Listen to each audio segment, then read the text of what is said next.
आजा जंगल के वो राजा और मैया लेके आजा हो।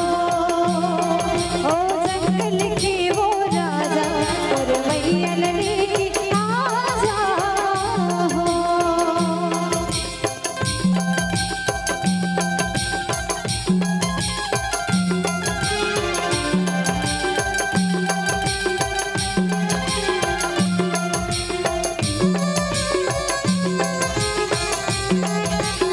जय हो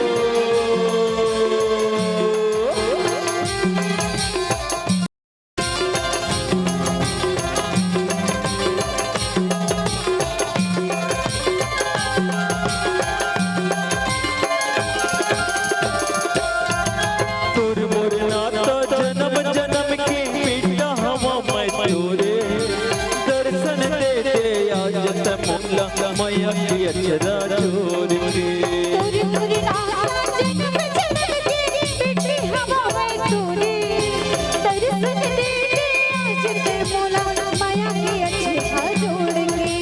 तुर मोर नाता जन्म जन्म की मीठा हवा मैं तोरे दर्शन दे दे आज तमुला मैया की अचरा जोर के तोरे तोरे नाता जन्म जन्म की मीठी हवा में तोरे दर्शन दे दे आज ते मोला माया के अच्छे जोड़ के।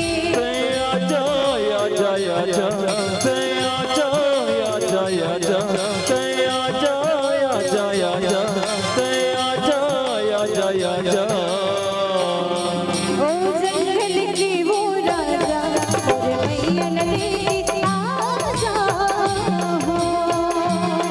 ओ जंगल के वो राजा और मैया लेके आजा हो। आजा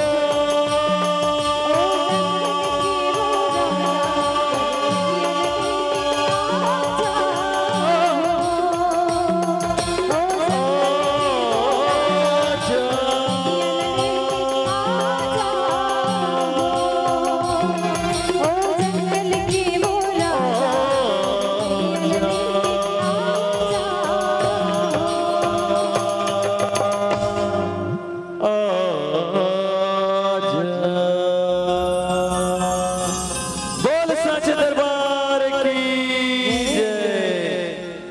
अगर आपको हमारा ये वीडियो पसंद आया हो तो लाइक, कमेंट और सब्सक्राइब ज़रूर कीजिए।